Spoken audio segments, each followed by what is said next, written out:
Disney CEO Bob Iger seems to be at a loss. According to rumors, he's unsure how to handle the Snow White live-action remake after its trailer became one of the most disliked in cinematic history. Reports suggest they're reworking parts of the movie, cutting scenes they believe fans won't like.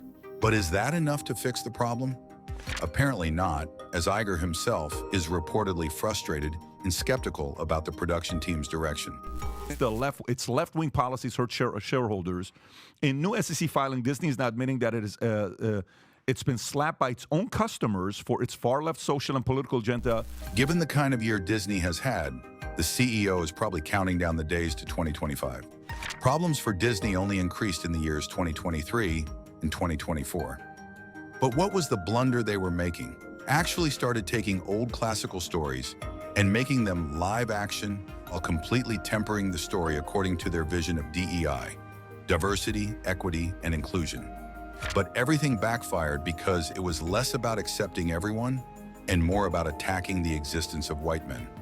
So by any measure, it has been an absolutely disastrous phase for the company. Bob Iger, Disney's CEO, probably spent more time scrambling to put out fires than he did doing anything else. I mean, it wasn't just one or two flops. It was flop after flop after flop. At this point, it's like they've made losing money an art form. And the timing? Oh, just perfect. It all went down during Disney's 100th anniversary. Yes, the year of the 100th anniversary, and it was supposed to be magnanimous for the company, but instead it became one of the worst years in Disney's history. In March of 2022, $254 billion, a decline of, Vinny, you ready?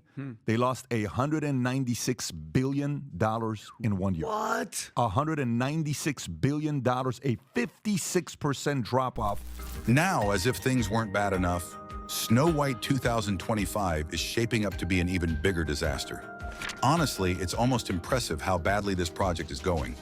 We're talking 5 failed test screenings. That's not a red flag.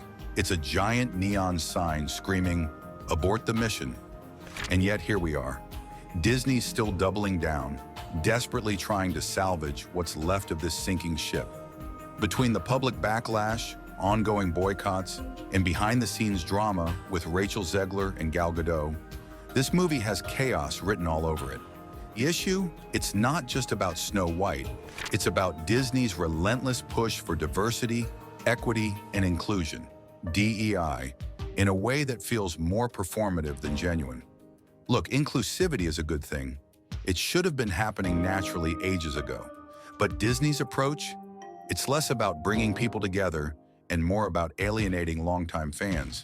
Instead of celebrating everyone, they've turned it into a battle, painting anyone who disagrees as some kind of villain. Given this situation, only a person with no mind would love this movie.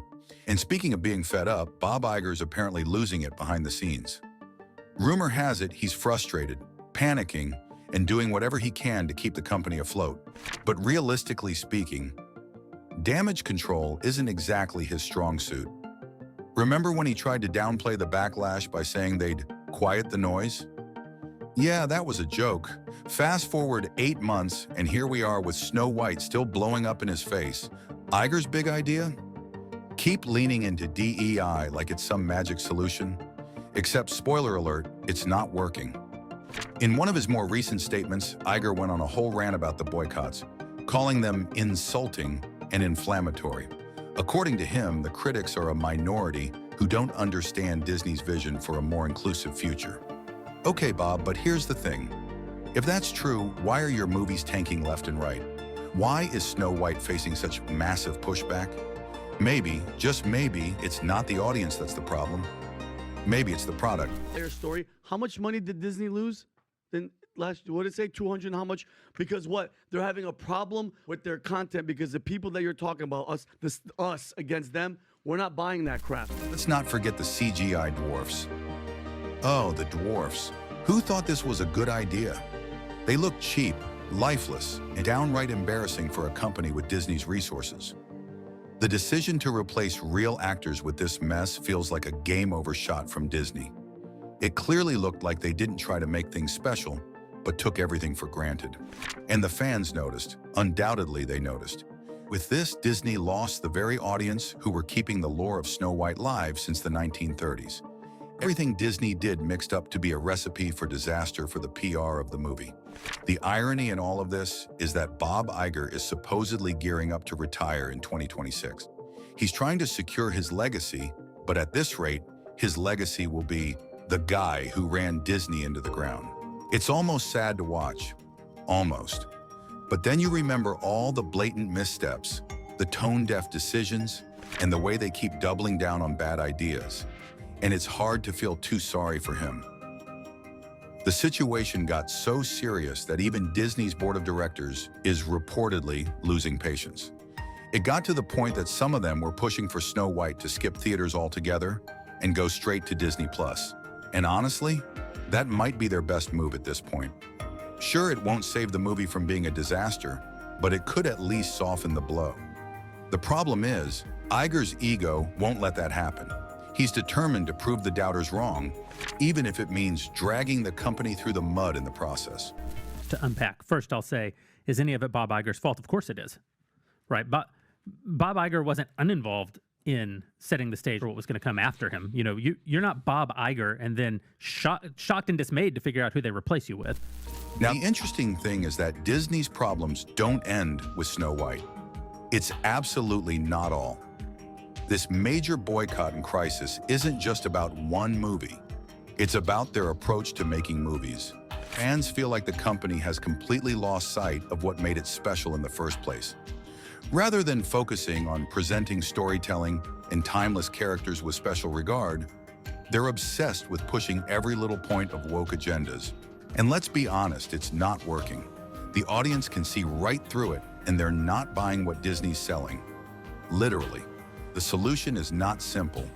Well, to make anything better in the future, Disney should stop acting like everything is fine when it's clearly not. What they can do is own their mistakes, listen to the fans, and focus on making quality content again. But knowing Disney, they'll probably keep forcing their agenda more on the audience while blaming them. And in the end, stupidly wondering why things aren't getting better. At this rate, 2025 will be no different than 2023 or 24. Disney's stubbornness is the reason why some investors are accusing the company of sabotaging itself with what they're calling a woke political agenda. The main gripe, Disney has moved so far away from its family-friendly roots that it's now alienating its core audience and, in the process, tanking its own shareholders. So yeah, I have to tell you, I don't know anything really about the law, but if I were a shareholder, I would want a class action suit against Bob Iger because Bob is the reason it started. So this drama is about a 50-page letter from Reed Rubenstein, a former Department of Justice official and now senior VP at America First Legal, AFL. Rubenstein claims Disney's programs are pushing anti-police and anti-white content, and that their so-called virtue signaling is backfiring spectacularly. Want some numbers? Since February 2021, Disney's market cap has nosedived by nearly 40%. That's right.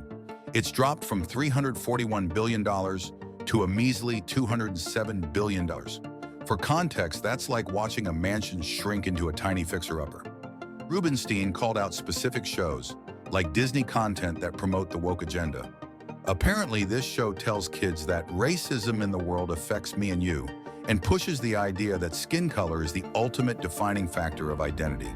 And look, talking about racism isn't the issue. It's how Disney's handling it. Critics are saying it's less about education and more about indoctrination. Then there's the infamous Muppet Babies episode. Remember Gonzo? The quirky bird-like creature who's always been a little offbeat? Rubenstein argues that this storyline is less about acceptance and more about pushing an agenda. To be fair, Gonzo has always been a wild card, but this plot twist, it's definitely raising eyebrows. Marvel's not off the hook either. Rubenstein's letter points to Anti-Man and the Wasp, Quantumania, where police are depicted firing tear gas at peaceful protesters.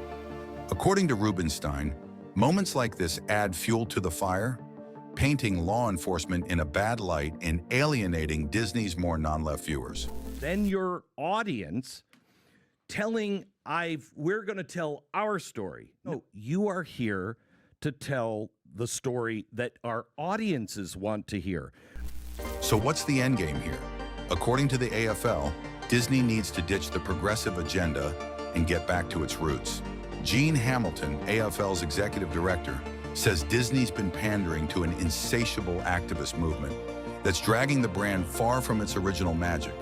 Instead of timeless stories and universal appeal, we're getting content that feels more like a lecture.